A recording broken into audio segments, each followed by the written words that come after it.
Assalamualaikum warahmatullahi wabarakatuh. Bagaimana kabarnya kalian hari ini? Saya berharap kalian semua sehat-sehat ya. Amin. Dan kalian saya ingetin untuk jangan bosan-bosan selama pembelajaran jarak jauh ini. Apalagi kalau kalian merasa banyak tugas. Tapi emang bener sih, emang banyak tugas ya kayaknya. Nah, kalau begitu nanti saya tambahin deh ya. Habis video ini nanti saya nambahin tugas. Nggak bercanda. Nah, sekarang kita masuk ke dalam video pembelajaran kita di mata kuliah penganggaran perusahaan. Di dalam video ini kita akan membahas apa sih sebenarnya konsep dasar penganggaran perusahaan. Dan kenapa juga kita harus mempelajari penganggaran perusahaan ini. Kenapa sih pentingnya buat kita mempelajari mata kuliah penganggaran perusahaan ini. Kemudian selanjutnya kita juga akan membahas apa kaitannya penganggaran perusahaan dengan visi, misi, serta strategi perusahaan. Ya, jadi pembahasan kita akan berkaitan dengan hal yang tadi saya sebutin di atas. Oke, nah pertanyaan-pertanyaan tersebut ini akan coba dijawab di dalam video pembelajaran kita kali ini. Kita mulai dulu dari mendefinisikan perihal fungsi kita. Fungsi manajemen kita yang pertama yakni adalah planning atau perencanaan. Penganggaran itu nantinya akan sangat erat kaitannya dengan fungsi manajemen yang pertama, yakni planning, perencanaan. Ya.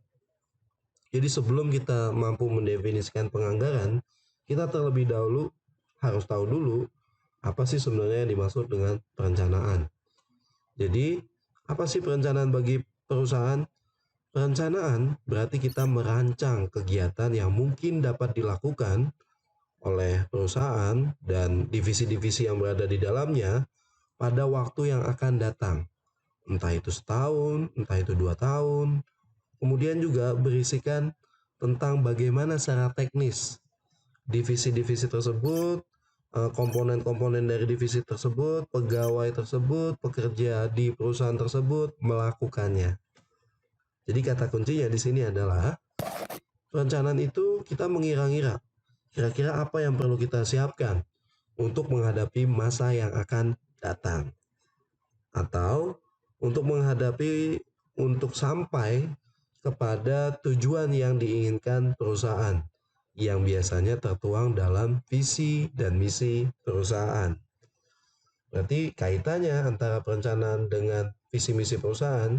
Jadi perencanaan yang dibuat oleh masing-masing divisi di dalam perusahaan, ada divisi SDM, ada manajer keuangan, ada manajer pemasaran.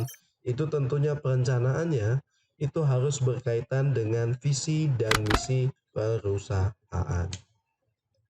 Kemudian selanjutnya, sekarang kita masuk kepada tujuan dari perencanaan.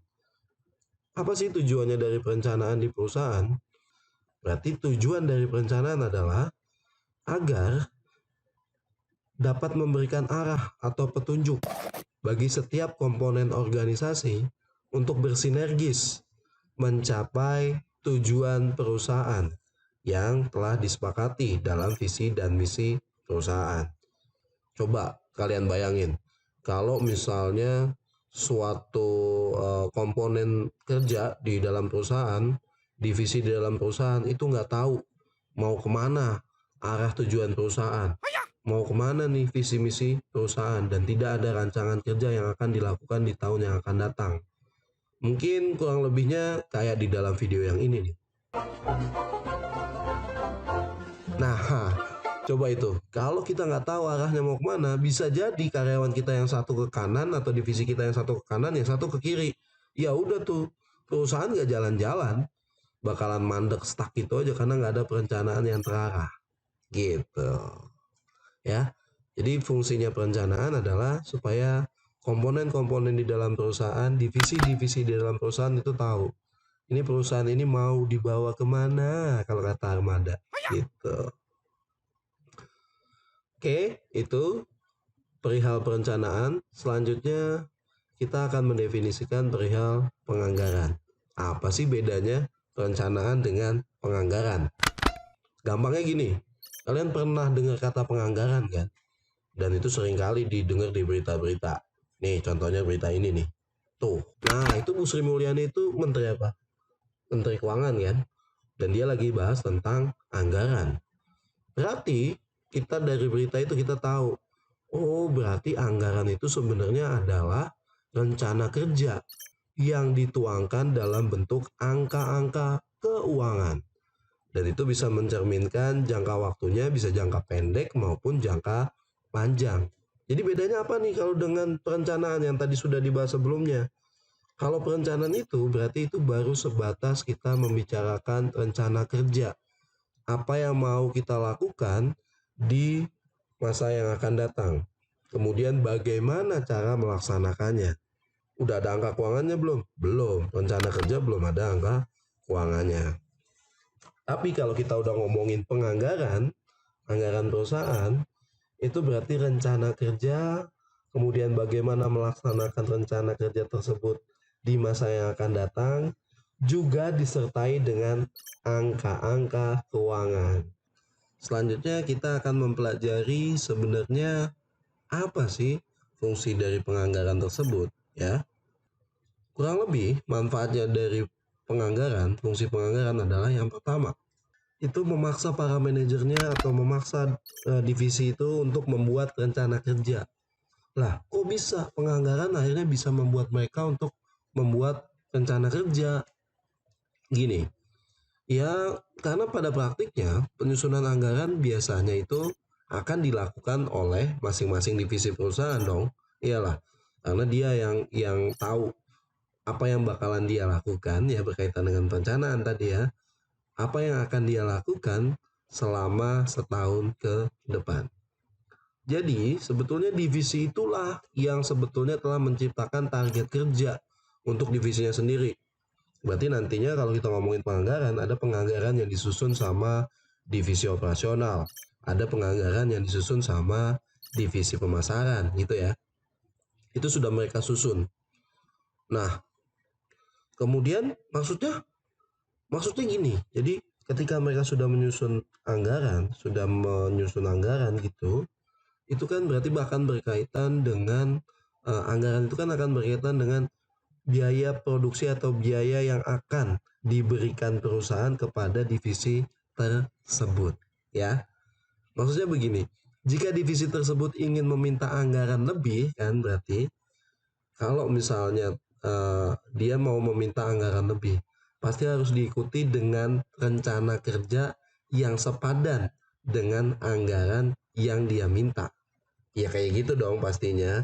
Ih, kamu kok ini anggaran kerjanya, misalnya prakteknya begitu. Ini kok kamu divisi operasional, kamu meminta anggaran kerjanya lebih besar daripada tahun yang lalu. Memangnya kamu mau melakukan apa? Gitu kan.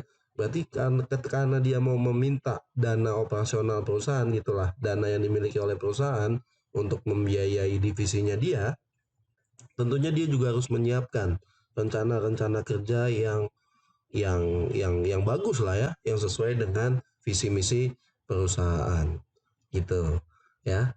Jadi secara rasional divisi tersebut tentunya bakalan menetapkan target kinerja yang lebih tinggi jika dia menginginkan anggaran yang lebih besar dari periode sebelumnya.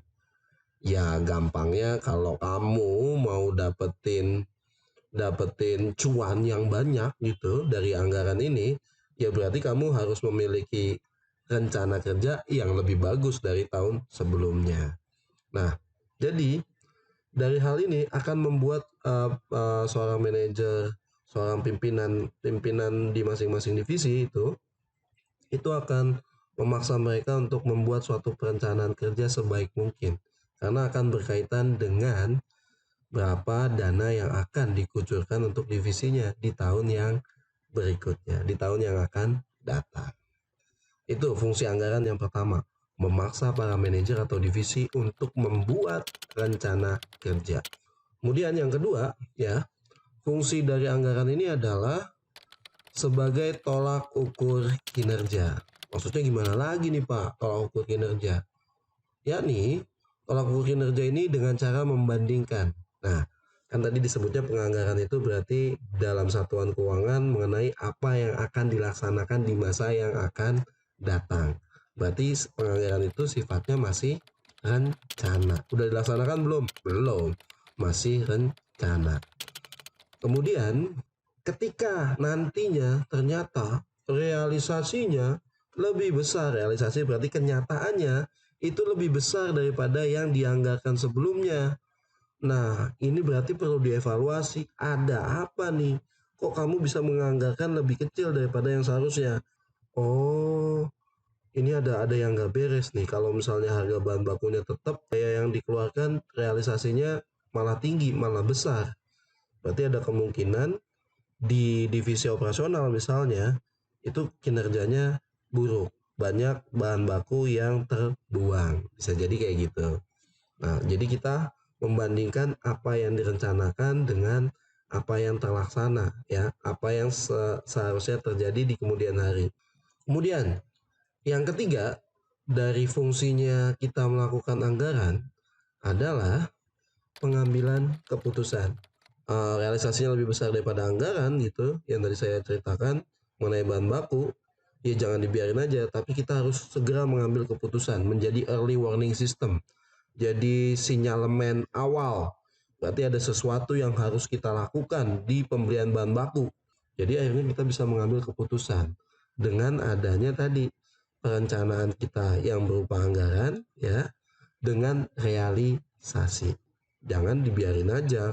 Nah, kalau dibiarin aja nanti tiba-tiba duit kita nggak bisa beli bahan baku, ya, karena ternyata anggarannya yang udah kita siapin 10 juta ternyata lebih dari itu, sedangkan duit di perusahaan itu lagi menipis gitu. Akhirnya kita nggak bisa beli bahan baku untuk operasional produksi di bulan ke-8 misalnya karena duitnya udah habis. Akhirnya produksinya terhenti. Yang malahan kita nggak bisa melakukan penjualan, nggak ada barang produksi yang dibuat, sementara gaji karyawan jalan terus, nggak ada barang yang dijual, penjualannya padahal lagi bagus. Iya, jadi kita gagal deh dapat cuan, karena masalahnya kita tidak bisa membaca sinyalemen tadi dari laporan anggaran dengan laporan realisasi dari pembelian bahan baku. Nah, itu dia. Jadi bakalan banyak banget kegunaan dari anggaran yang memang membuat penganggaran itu menjadi salah satu faktor penting yang harus dilakukan di dalam perusahaan. Selanjutnya, ternyata penganggaran itu akan sangat berkaitan dengan hal-hal yang lain, ya, yang yang ada di dalam perusahaan. Apa aja tuh keterkaitannya? Yang pertama, penganggaran akan berhubungan dengan sistem akuntansi. Lah, kok bisa penganggaran akan berhubungan dengan sistem akuntansi? Nah, iya. Jadi angka-angka keuangan, tadi kan kita ngomongin bahwa penganggaran itu akan membicarakan juga tentang harga, angka-angka keuangan yang dilaporkan di dalam laporan anggaran itu. Nah, jadi laporan anggaran harus disusun sama dengan perlakuan pencatatan akuntansi, ya. Karena nantinya laporan realisasinya akan menggunakan format akuntansi, format pencatatan akuntansi. Bukannya bisa bersinergi, malah jadi berantem deh tuh. Lah, kok bisa itu bikin anggarannya begitu, ternyata di laporan kok bisa jadi beda? Ya karena apa? Karena formatnya disusun tidak sama. Yang satu single entry, yang satu double entry, ya. Jadi nanti kita mempelajari penganggaran perusahaan ini akan sangat berkaitan dengan pencatatan akuntansi, dengan apa-apa saja yang sudah kalian pelajari di mata kuliah pengantar akuntansi, akuntansi keuangan. Kemudian, apalagi nih yang akan berkaitan dengan penganggaran selain dari tadi disebutin dengan pencatatan akuntansinya? Nah, yang kedua nih, penganggaran itu akan sangat berhubungan dengan fungsi-fungsi dari manajemen yang lainnya. Yang saya ceritain lagi tadi, fungsi manajemen yang lainnya ada operasional, SDM, dan pemasaran. Tadi dibilang bahwa tiap divisi akan memiliki laporan anggaran, ya kan? Laporan anggaran yang disusun oleh masing-masing divisi, atau disebut juga, itu disebutnya adalah laporan anggaran parsial. Jadi kalian perlu ingat bahwa ternyata masing-masing divisi divisi manajemen, divisi manajemen, divisi manajemen pemasaran, divisi SDM, divisi keuangan, itu ternyata masing-masing harus membuat laporan anggaran yang disebutnya itu adalah laporan anggaran parsial. Jadi kalau ditanya laporan anggaran parsial itu apa?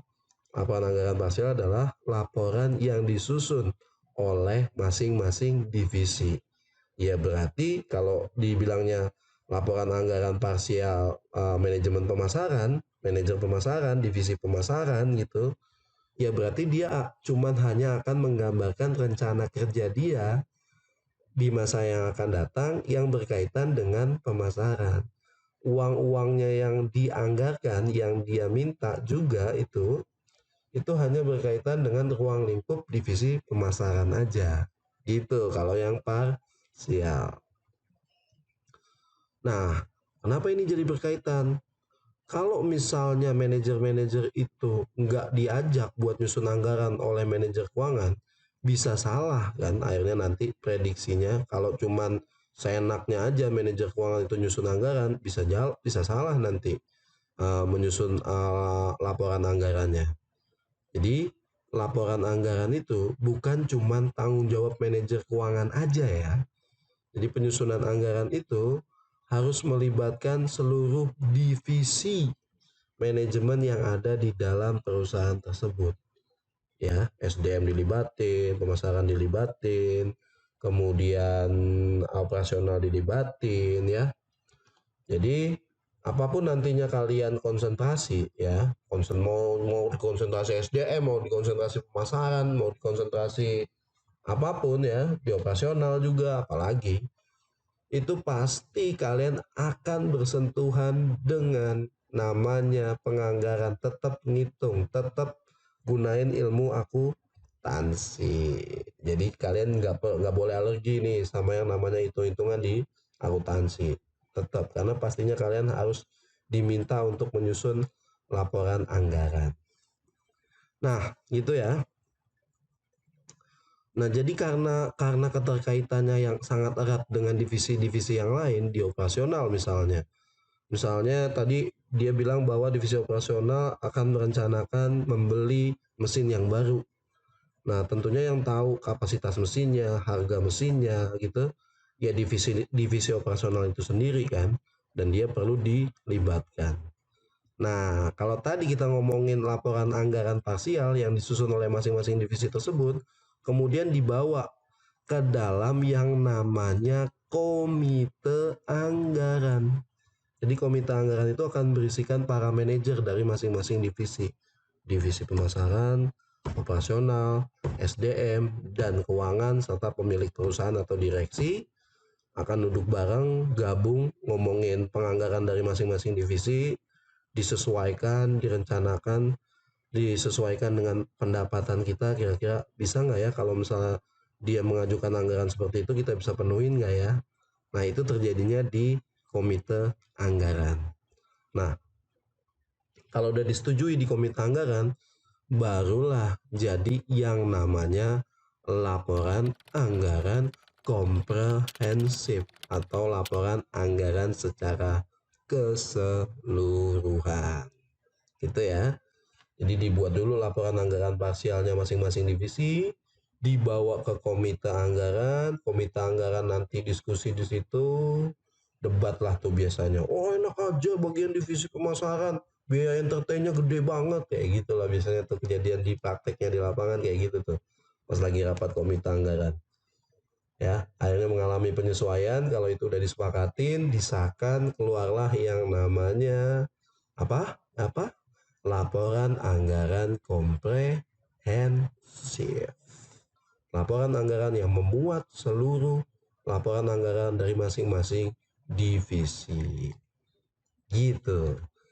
Nah, itulah kira-kira teman-teman sekalian apa-apa yang menjadi pembelajaran kita di video kita kali ini. Kita telah mempelajari ruang lingkup penganggaran perusahaan.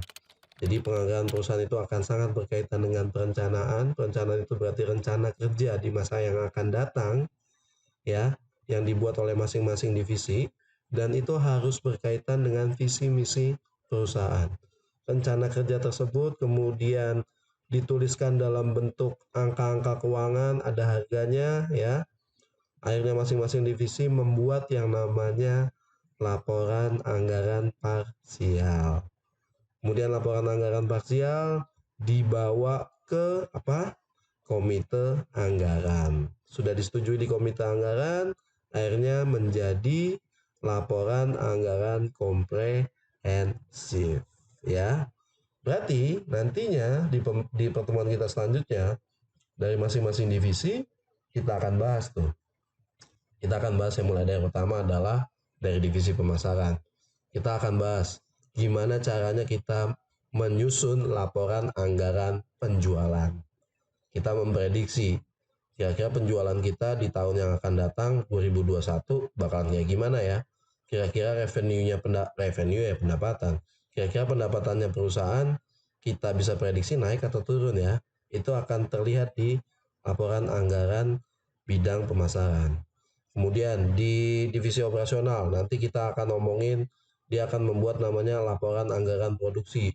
Dia akan menggambarkan perencanaan kebutuhan bahan baku. Kemudian kita juga di divisi operasional akan membahas juga berapa anggaran tenaga kerja. Ada anggaran bahan baku, ada anggaran tenaga kerja, ada anggaran biaya overhead pabrik. Nah, itu juga akan kita pelajarin. Sampai kepada nanti kita melakukan analisis varian di pertemuan terakhir ya. Analisis varian itu apa? Ya membandingkan antara kenyataan dengan harapan yang kadang bikin sakit hati kayak gitu lah ya. Nah itu yang namanya sampai dengan analisis varian. Itu kira-kira yang akan kita pelajarin dalam semester dalam 14 kali pertemuan ini. Oke baik, itu saja penjelasan dari saya. Kurang lebihnya mohon maaf. Bagi yang ingin menanyakan bisa ditanyakan di dalam forum diskusi di dalam ikhlas. Oke. Kemudian materi PowerPoint-nya silahkan juga di-download di bawah video ini. Baik. Terima kasih atas perhatiannya. Kurang lebihnya mohon maaf. Assalamualaikum warahmatullahi wabarakatuh.